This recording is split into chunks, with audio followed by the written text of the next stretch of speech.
next up we have is pulse. Okay, pulse मैंने अभी तुमको बोला था, but then we are repeating it. See, pulse is nothing but indirectly counting of your heartbeat. तुम्हारा heartbeat यहाँ भी हाथ रखोगे तुमको तो beating पता चलता है ना, ठीक है. Now we have advanced mechanism, we have a little of that oximeter coming, उसमें तो तुम check कर सकते हो. But anyways, see, heart is exerting pressure. The same pressure or the same flow of blood with the pressure is also there in the arteries. So every time the heart beats, what will happen?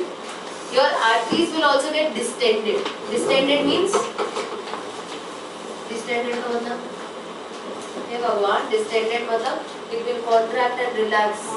It will stretch. Okay. So the moment it will pump, the heart pumps, the same pressure will be distended and fed into the arteries. So indirectly, if you count pulse, you are counting the heartbeat. That's the reason they have given you an example also, that if you count the pulse, it is indirectly counting of the heartbeat, and pulse is nothing but alternative expansion and contraction of the elastic recoil of the walls of artery during the ventricular systole. तो जब ventricular systole में होता है, ventricular systole का मतलब क्या? अगर beating, ventricles contract करते हैं फिर blood बढ़ता है. Contract करते हैं. Ventricles जब contract करेंगे मतलब क्या करेंगे? Ventricles push करेंगे blood. So if the ventricle systole is there, that artery will always contract and recoil back. That's the reason you get pulse. Okay? Look onto the thumb side. Just on the thumb side, a little lower, you will place your two fingers very lightly like this, and you'll be able to feel it. कभी कभी नहीं आएगा, कभी कभी आएगा. अभी उसके ऊपर हाथ रख के ऐसे पड़े मत रहो. बहुत हल्का सा हाथ रखना होगा. Okay? Here you will feel. थोड़ा सा शांत रहना पड़ेगा खुद को. ठीक है? यहाँ नहीं आता है. थ्रॉबिंग कभी कभी और भी जगह पे आता है. For example, here you get the throbbing. Okay? You might get throbbing onto the ankle region also. Sometimes when you are sitting ना, से कुछ काम नहीं कर रहे हो, कभी भी आ सकता है throbbing. ठीक है? Sometimes when you have a good amount of migraine, I don't know if you are ever happy, migraine होता है, fever होता है, तो throbbing लगता है. ठीक है? So throbbing can be felt and it is kind of normal also. But most over pulse जब किसी का check करना होता है, तो we always take this pulse. Easy? That's it. Next up we go to blood pressure, a very important topic for your life as well. This is a little knowledge that you will harvest and keep in your mind. Okay?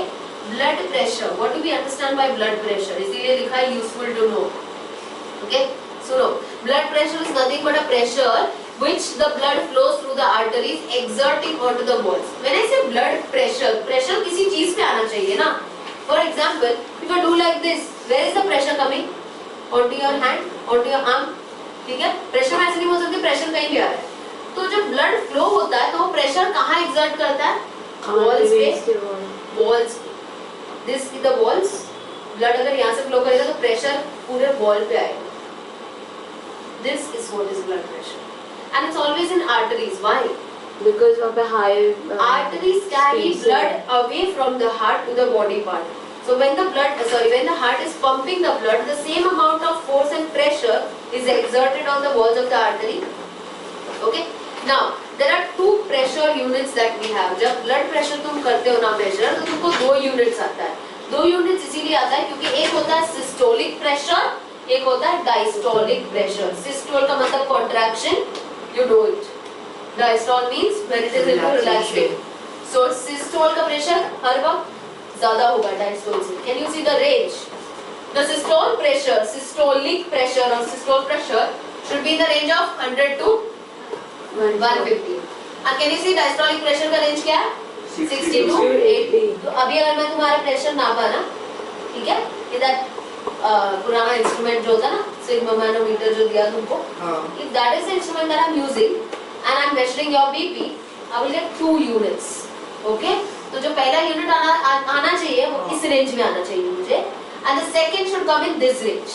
Now उससे आके रुकता है 1-2 second के लिए, फिर नीचे जाके रुकता है, फिर पूरा नीचे जाता है. ठीक है? मैं बता दी उसको. हाँ. I'll get it next time or maybe when it's not raining. है ना? हाँ, इसीलिए. So this is the range. Listen.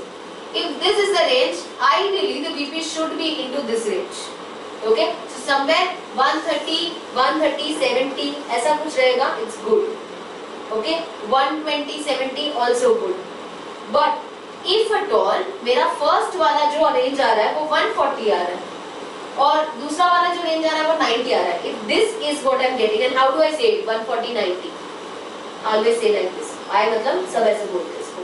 अगर तुम्हारा यहाँ पे आ रहा है कुछ 130 और यहाँ पे 70 आ रहा है, you say it as 130, 70. तो मुझे समझ में आता है 2 यूनिट बोला, सिस्टोल और डायस्टोलिक प्रेशर. ओके, अपर यूनिट, लोअर यूनिट, या अपर लिमिट, लोअर लिमिट, ऐसा हम बोलते हैं. So if this is what you are getting, or if there is something increased than this, then we say the person is suffering from high BP, या high blood pressure, या hypertension. In India we use the term high blood pressure. In foreign countries they always use the term hypertension. Hypertension का मतलब ज़्यादा tension नहीं. Hypertension means high blood pressure. They do not understand high blood pressure. उनको hypertension ही बोलना चाहता है, ये term है उनके लिए. जी. लो बीपी को क्या बोले? लो बीपी का नाम नहीं है, लो बीपी को लो बीपी बोल रहे हैं. Okay? So hypertension is very much difficult, क्योंकि तुम ही सोचो, तुम्हारा ब्लड अगर एकदम ही ज़्यादा प्रेशर से फ्लो हो रहा है, it can lead to rupturing of the capillaries also, and that might lead to hemorrhage. Do you know what is hemorrhage? Hemorrhage means internal bleeding. So just imagine there is blood flowing. If it starts flowing with high pressure, extremely high pressure, capillaries will not be able to withstand that pressure and they will burst. ठीक है? If I just take this much of region ना, इस region में इतनी सारी capillaries है जितना कि तुम सोच भी नहीं सकते. तो सोचो यहाँ की सारी capillaries अगर burst हो गई, तो internal bleeding होना start हो जाता है, जिसको बोलते हैं hemorrhage, and then it starts clotting up there. So do you understand? तुमको bleeding दिखेगा भी नहीं. It might have started. It will not be visible that much because it's called as internal bleeding for a reason. Do you understand? और low BP अगर होगा तब भी dizziness होने लगता है, क्योंकि low blood pressure का मतलब क्या? Blood pressure बहुत धीरे force है, तो that means it is not reaching to the organs also, and that is the time when a person might faint, might go unconscious. ठीक है? उसका organs थोड़ा collapse हो जाएगा अगर उसको वापस नहीं लाया. ठीक है? So high BP is that the instrument that we use is with manometer. It's an instrument that has mercury level. तो उसको कैसे किया जाता है? If she is the subject, I will place a band onto the arm. एक band होगा, उसको हम लगाते हैं. ठीक है? उसी के इधर ये जो part है ना, यहाँ पे stethoscope लगाएंगे. Stethoscope का knob है ना, वो लगाएंगे. Now I'll have to wear the earplugs of the stethoscope. And I will start having वो एक valve होता है, उस valve को हमको क्या करना है? घुमाते हैं, फिर उसको टाइट करना है, उसको पूरा टाइट कर देना है, एयर टाइट करना है, and then we pump in the air. Pump in air करने से क्या होगा? यहाँ पे pressure create होता है. So जिसके ऊपर band होता है ना, उसको वो और pressurize करता है, मतलब वो pressure देगा. So ideally, I usually when I do it, I take it till 150 जितना. 150 तक लेके जाओ, and धीरे धीरे जब 150 तक आ गया ना, फिर तुम क्या करोगे? वही हाथ से, and you have to do it with the same hand. जिस हैंड से हमने पंप लगाया ना, पंप पकड़ा है, उसी हाथ से तुमको नॉब जो है ना वो धीरे धीरे रिलीज करना है. When you release the knob, what will happen? The pressure was there, जितना वो धीरे धीरे लूज होता जाएगा. There will come a point wherein you will stop hearing the heartbeat. There comes a point वो mercury level नीचे आता जाएगा, और there is a point wherein you stop hearing the heartbeat. The moment you stop hearing the heartbeat, note it down. That is the systolic pressure.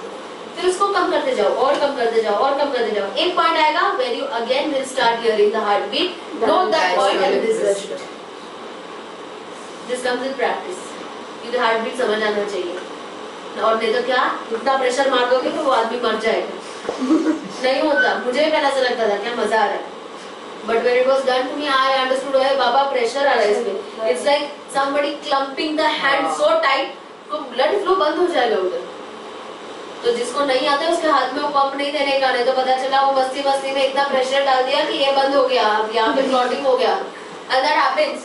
Okay, so this was all about blood pressure. Next up, very easy concept, and this is only kind of reading concept. Tissue fluid. What is tissue fluid? Starting में बताया था, moving fluids में दो cells या दो tissue के spaces में जो भी fluid leak out होता है, basically it is plasma with a little of WBC. Just because it is bathing of the cells and the tissue, it's called as tissue fluid. That's it. All this tissue fluid will drain up into the lymphatic vessels. Lymphatic vessels या capillary है उसमें drain कर देगा. But it is very nutritive. Cells को पूरा वो bathe कर देता है, उसको पूरा cover कर देता है. So if there is any place where the blood cannot reach or the capillary cannot reach, the tissue fluid will help all the cells to get the nourishment and whatever is there. Next up, we have lymph and lymphatic system. Very important, which is not ever talked about by anyone. Lymph is made up of what? Plasma and WBC. Are we clear with this? Yes. Lymphatic system, circulatory system जितना ही important होता है parallelly run करता है. Okay, blood के लिए है circulatory system, तो lymph के लिए है lymphatic system. Lymphatic system is made up of lymph vessels, lymph node and lymph organ. Which are the lymph organ? Spleen and tonsils. Do you know? Tonsils are also lymphatic organ. और nodes क्या है? Nodes का मतलब मैंने अभी बोला था तुमको. Cluster of cells, group of cell. Okay. So, if you look at this diagram, you'll be able to understand something which is very important. Are you able to see the cluster over here? Armpit region. दोनों armpit region में देखो तुमको एक cluster दिख रहा है? Next, can you see the groin region? The inner thigh region? यहाँ पे तुमको cluster मिलेगा. These are the lymph nodes. गले के इधर भी है. Okay, यहाँ पे भी है. यहाँ tonsils के लिए बताया. Okay, so these are the lymph nodes that are there, जिसमें lymph बड़ा होता है. और can you see these lines that are there here and there going? These are lymph vessels. तो lymph क्या करता है? इसी में flow होता है. Now एक बात समझनी थी. मैंने first year जब मैं सिखा रही थी तब मेरे को ये पता ही नहीं चला था. अब तो पता है तो मैं बोल देती हूँ. Lymph vessel में कोई pressure नाम का चीज तो होता नहीं है, because lymph does not have heart. Circulatory system के पास तो pumping organ था heart, but lymphatic system में कोई ऐसा नहीं है. तो lymph कैसे flow होगा? lymph भी तो fluid है ना, कुछ तो machine होना चाहिए ना उसको regulate करता है. There is no machine. So you know what? lymph तुम्हारी body में flow कैसे करता है? Due to your muscular activity. तो हमको जो बोला था ना कि active रहो, थोड़ा सा चलो, थोड़ा सा muscular activity रखो. You know why? Because if you are stationed, if you are just sleeping, lazing around, तुम्हारा lymph flow होना बंद कर देगा. It will get stagnant. But if you have activity, minimal amount of activity also, तुम्हारा lymph muscle जब contract होगा ना, तो वो lymph को push करेगा. Just imagine एक tube है और side में से तुम उसको ऐसे push कर रहे हो, तो lymph flow होगा ना. समझ आया? कभी अगर तुमने देखा होगा तो all these influencers nowadays are telling you to do a little of face exercise. एक stones आते हैं, कुछ stones आते हैं जिसको ऐसा करके यहाँ से ऐसा drain करने का. Now of course everybody will not do it. Okay?